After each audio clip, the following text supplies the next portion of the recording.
Assalamualaikum warahmatullahi wabarakatuh. Innal hamdalillah nahmaduhu wa nasta'inuhu wa nastaghfiruh wa na'udzu billahi min syururi anfusina wa min sayyiati a'malina may yahdihillahu fala mudhillalah wa may yahdihillahu fala hadiyalah. Puji syukur kita persembahkan kepada hadirat Allah Subhanahu wa taala, Allah yang telah memberi petunjuk kepada kita. Orang-orang yang diberi petunjuk oleh Allah Subhanahu wa taala tidak akan sesat selama-lamanya, dan orang-orang yang tidak diberi petunjuk akan berada dalam kesesatan. Selawat dan salam kepada junjungan kita Nabi besar Muhammad sallallahu alaihi wasallam beserta keluarga dan sahabat beliau sekalian. Pemirsa Aceh TV yang dirahmati Allah, selamat berjumpa kembali di dalam program Ustaz Menjawab hari Kamis yang baik ini. Tema yang kita ambil hari ini adalah haji dan kaum duafa. Haji perintah Allah kepada manusia. Walillahi 'alan nasi hajjil bait. Allah telah mewajibkan haji kepada manusia, kepada siapa yang mampu, yang tidak mampu tidak wajib. In istata'a ilaihi sabila, yang ada kemudahan. Rasulullah sallallahu alaihi wasallam hanya satu kali naik haji. Tahun ke-10 Hijriah, ya. Satu kali cuma beliau naik haji. Kemudian Rasulullah juga membolehkan kita haji berulang-ulang yang disebut dengan haji sunat, ya. Karena kewajiban hanya satu kali, tetapi haji sunat juga dibolehkan. Misalnya orang-orang kaya itu akan mendapat pahala yang besar kalau mereka mengulangi hajinya. Yang lebih normal adalah 5 tahun sekali lah menunaikan ibadah haji. Bagaimana dengan haji tiap tahun? Haji tiap tahun sebenarnya cukup baik, ya, kalau memang ada tujuan-tujuan yang baik juga. Misalnya seseorang yang sangat kaya, ya, naik haji tiap tahun dengan membawa orang-orang berprestasi, misalnya pimpinan pesantren, pimpinan dayah diajak, atau mahasiswa atau santri yang berkualitas, atau orang-orang yang mengabdi di masjid dibawa oleh orang kaya, itu juga tidak masalah kalau mau naik haji tiap tahun. Berbisnis di dalam haji lalu naik haji tiap tahun juga tidak masalah. Misalnya di haji mereka itu selalu membantu orang-orang bagaimana tawaf yang benar, bagaimana sa'i yang benar, bagaimana kurban yang benar, dibimbing oleh syekh-syekh kita itu juga tidak masalah sebenarnya. Tetapi yang harus kita ingat, jangan sampai kita sangat ambisi untuk naik haji tiap tahun tetapi kita kurang bersedekah. Dan ada kewajiban membayar zakat juga tidak. Jadi zakat itu wajib tapi tidak diberikan. Itu kalau kita naik haji tidak bayar zakat, itu adalah pencuri. Kok kasar sekali bahasanya. Betul, memang begitu fatwa dari Hasan al-Basri, ya. Hasan al-Basri seorang ulama besar dari Basrah. Beliau menyebutkan orang yang naik haji, ya, tidak membayar zakat itu adalah pencuri. Ya, harta siapa yang dicuri? Harta Allah Subhanahu wa taala. Jadi zakat itu milik agama, milik Allah itu. Karena yang mewajibkan zakat adalah Allah Subhanahu wa taala. Kita ambil harta Allah, kita pergi umrah, pergi haji, tidak bayar zakat, itu namanya pencuri. Ini di satu sisi, ya. Tetapi kalau zakat beres, sedekah ada, infak ada, kenapa tidak tiap tahun? Silakan. Tidak masalah. Tapi kita harus ingat lagi, apalagi ini kan musim COVID-19. 19 itu 19 artinya. Karena COVID ini atau virus COVID ini, corona ini lahir tahun 2019, maka namanya COVID-19. Jadi 19 itu artinya 19. Walaupun sekarang sudah tahun 2020 ya. Tapi 19 itu tetap namanya karena pertama sekali lahir virus ini adalah di Wuhan. Wuhan itu di Cina. Pemirsa TV yang dirahmati Allah, silakan naik haji berkali-kali, silakan, tidak dilarang oleh agama ini. Tetapi ada satu hadis sebaiknya 5 tahun sekali itu. Tetapi kita tidak punya utang. Tidak punya utang dengan Allah, tidak punya utang dengan manusia. Utang dengan Allah itulah zakat.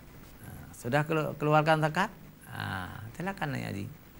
Jangan naik haji, zakat tidak pernah dibayar. Itu namanya pencuri. Jadi orang naik haji tidak bayar zakat itu namanya maling, pencuri harta Allah. Ini harus kita ingat. Pemirsa TV yang dirahmati Allah, lebih baik naik haji cukup 1 kali atau 2 kali sekurang-kurangnya, atau 3 kali boleh juga, sangat tergantung ekonomi keluarga. Jadi jangan terlalu banyak naik haji, meninggalkan ukhuwah Islamiyah atau sosialitas kemanusiaan. Agama ini adalah agama ukhuwah, agama sosialitas. Kita punya orang kaya, lebih utama kita membantu fakir miskin. Jangan sampai fakir miskin itu miskin, miskin sekali. Ada anak-anak mereka tidak sekolah lagi. Kenapa Dik tidak sambung kuliah? Nggak ada uang Pak, orang tua saya orang miskin, gitu kan. Atau ada anak yatim, kenapa tidak sambung sekolah lagi, cuma SMP, tamat SMP? Nggak ada uang alasan mereka kan. Kenapa tidak ke Dayah? Nggak ada uang, karena ke Dayah juga harus ada uang. Nah di balik itu banyak orang yang ibadah tiap tahun, naik haji, naik umrah kadang-kadang bukan sekali setahun, umrahnya berkali-kali. Jadi berkali-kali, setahun sampai 12 kali. Ada orang seperti itu, umrah saja. Tetangganya miskin, anak yatim, di balik pagar tembok-tembok besar, rumah mereka itu kan besar-besar kali. Ada rumah di Banda Aceh ini yang harganya 10 miliar. Coba bayangkan rumah 10 miliar, coba bayangkan. Jadi pagar saja itu 2 miliar, pagar saja. Tapi banyak juga warga Banda Aceh ini yang masih sewa rumah gubuk, miskin. Anak mereka tidak sekolahan. Jadi kalau kita pikir-pikir susah juga ya. Lihat di jalan raya. Di jalan raya ada mobil yang harganya 1,5 miliar, 700 juta, 600 juta. Ada juga mobil yang 100 juta, malah yang 40 juta juga ada, gitu kan. Di sini nampaknya ada kesenjangan sosial antara orang yang mubazir, berlebih-lebihan hidupnya, mudah dicari rezeki, ada yang sangat susah mencari rezeki. Ya. Disinilah Allah ingin melihat apakah orang-orang kaya itu agnia itu orang kaya. Apakah orang-orang kaya itu berpikir bahwa ada kesalehan sosialnya? Kesalehan sosialnya. Artinya kalau dia punya kesalehan sosial, dia harus menjadi pembantu orang-orang miskin. Biar hidup sederhana, tidak berlebihan. Jadi rumah nggak perlu 10 miliar harganya. Mungkin dengan 1 miliar saja sudah cukup. Sudah besar rumah. Selebihnya dibawa kemana? Selebihnya coba memberi beasiswa kepada anak-anak yang cerdas, kepada al-hafid yang hafal Quran, yang hafal hadis. Berikan beasiswa. Itu pahala dunia dan akhirat. Ya. Kalau rumah terlalu besar itu kalau mati diwarisi oleh anak. Oleh anak masih mumpung lah. Kalau diwarisi oleh istri kita yang masih muda, nanti istri muda kawin dengan laki-laki lain, rumah besar yang kita buat itu menjadi dinikmati oleh laki-laki lain dengan istri kita. Makanya tidak perlu terlalu mewah hidup ini. Mobil juga. Mobil yang 1 miliar juga berjalan di jalan aspal. Ya. Yang 50 juta juga berjalan di jalan aspal. Sebenarnya mobil pun tidak perlu mahal-mahal sekali. Ya. Nggak perlu. Lebih baik kita ambil uang itu, kita bantu fakir miskin, anak yatim, kaum duafa, janda-janda muda. Bantu mereka itu. Jadi itu juga amanah agama. Dalam Al-Quran juga perintah-perintah itu. Perintah membantu fakir miskin, membantu anak yatim, membantu duafa. Jadi sebenarnya duafa itu fakir miskin juga. Arti duafa itu orang daif ekonominya. Kita bantu. Itu baru memungkinkan kita masuk surga. Karena kebanyakan orang kaya itu akan kena ayat Quran. Innal insana la yatagha ar-ra'ahu istaghna. Itu sangat bahaya. Sesungguhnya manusia itu sangat kikir. Innal insana la yatagha ar-ra'ahu istaghna. Karena mereka melihat hartanya banyak. Maka Abu Battah kayanya kriatnya ciduk bau orang kaya. Kriatnya ciduk bau orang kaya. Jadi cukup kaya, tapi kriat. Dalam mana kriat no?